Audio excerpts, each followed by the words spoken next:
Hello dear children, welcome back. Displacement reaction ये हमारा next topic है क्लास 10th के स्टूडेंट्स के लिए, science chapter first, chemical reaction and equation का। तो डिस्प्लेसमेंट रिएक्शन वर्ड में ही आंसर छुपा हुआ है। डिस्प्लेस का मतलब क्या होता है? एक जगह से दूसरी जगह भेज दिया गया, मतलब जहाँ पे पहले था वहाँ से हटाकर दूसरी जगह पहुँचा दिया गया। तो हम देखते हैं ऐसा कब होता है और कौन सी इक्वेशंस में होता है। लेट अस सी। फर्स्ट देखते हैं हमारा डेफिनेशन क्या है। When a more reactive element, when a more reactive element, more reactive मतलब जो बहुत ज़्यादा excited और reactive element हो, वो displace करता है किसे? less reactive element को from its compound, it is called as displacement reaction। मतलब more reactive जो element है वो less reactive element को displace कर देगा एक compound में से displacement reaction में। देखिए इक्वेशंस कौन कौन से बन रहे हैं, वेरी इजी। आयरन को डाला गया है कॉपर सल्फेट सॉल्यूशन में, तो क्या बन रहा है? Iron sulphate and copper. ये जो आप रिएक्शन देख रहे हो इसमें कलर चेंज भी हो रहा है। आयरन कौन से कलर का होता है? ग्रे कलर का होता है। कॉपर सल्फेट कौन से कलर का होता है? ब्लू कलर का होता है। रिएक्शन के बाद टोटल चेंज हो जा रहा है क्योंकि ये केमिकल चेंज है। ये ग्रीन कलर का हो जाता है और कॉपर जो कि आयरन पे चिपक जाता है और वो ब्राउन कलर का हो जाता है।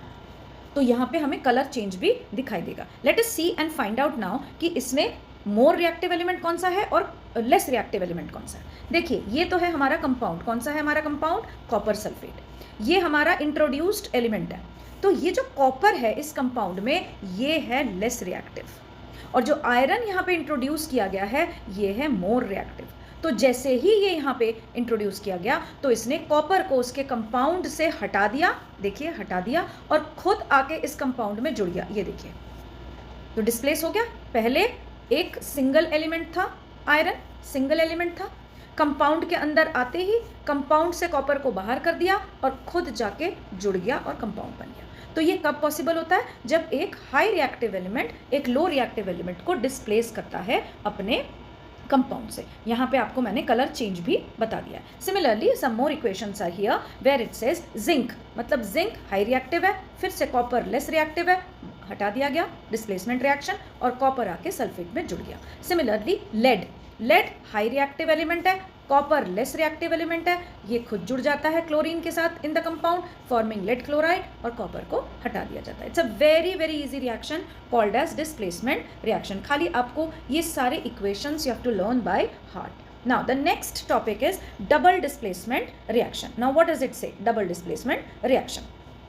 The reaction in which two different ions or groups of the atoms, ions means charges, या groups of the atoms in the reactant molecules are displaced, it is called as double displacement reaction. यहाँ पे displacement word तो है पर यहाँ पे वो fit नहीं हो रहा जो हमने अभी पहले पढ़ा कि high reactive is displacing the low reactive। यहाँ पे क्या हो रहा है? एक्सचेंज हो रहा है। टू डिफरेंट आयंस है या ग्रुप्स है, ये आपस में ही एक्सचेंज कर लेते हैं। Let us see, here is the equation. Sodium sulphate, sodium के साथ सल्फेट जुड़ा है, बेरियम क्लोराइड, बेरियम के साथ क्लोरीन जुड़ा है। देखिए यहाँ पे अब डिस्प्लेसमेंट कैसे होगा? सोडियम जुड़ जाएगा क्लोरीन के साथ और बेरियम जुड़ जाएगा सल्फेट के साथ, forming barium sulphate and sodium chloride. This is how the groups और the ions they interchange amongst each other forming the double displacement reaction. Now the next reaction which is coming up is oxidation reaction. Word में ही फिर से answer छुपा हुआ है। Oxidation का मतलब है addition of oxygen। यहाँ पे एक चीज़ और आपको याद रखनी है, जहाँ एडिशन ऑफ ऑक्सीजन हो रहा है वहाँ अगर रिमूवल ऑफ हाइड्रोजन हो रहा है तब भी वो ऑक्सीडेशन ही कहलाएगा। इसका मतलब क्या है? या तो ऑक्सीजन को जोड़ दीजिए या हाइड्रोजन को हटा दीजिए। इन दोनों ही केसेस में वो कौन सा रिएक्शन कहलाएगा? ऑक्सीडेशन रिएक्शन कहलाएगा। Late us see the equations. ये रहा, कॉपर के साथ ऑक्सीजन को जोड़ा जा रहा है तो क्या बन रहा है? Copper oxide, oxidation reaction. The process of removal of oxygen from the substance और addition of hydrogen is called as reduction. अब जैसे हमने ऑक्सीडेशन देखा वैसे रिडक्शन में क्या हो रहा है? रिडक्शन में एडिशन ऑफ हाइड्रोजन होगा और रिमूवल ऑफ ऑक्सीजन होगा। Minus means removal. जब ऐसा हो रहा है तो हम उसे क्या कहेंगे? रिडक्शन प्रोसेस कहेंगे। लेट अस सी।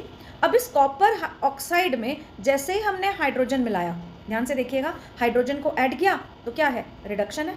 फाइन, तो रिडक्शन प्रोसीजर है। तो जैसे ही हमने कॉपर ऑक्साइड में हाइड्रोजन को ऐड किया, ये कॉपर अकेला रह गया और हाइड्रोजन ऑक्सीजन को लेकर निकल गया। तो क्या हो गया? रिड्यूस हो गया। फाइन, तो this is called as reduction. Redox reaction, जहां पे दोनों चीजें हो रही हैं, ऑक्सीडेशन भी चल रहा है और रिडक्शन भी चल रहा है. व्हाट डज इट से? The reaction in which oxidation and reduction both are taking place simultaneously, it is called as redox reaction. Let us see what is it.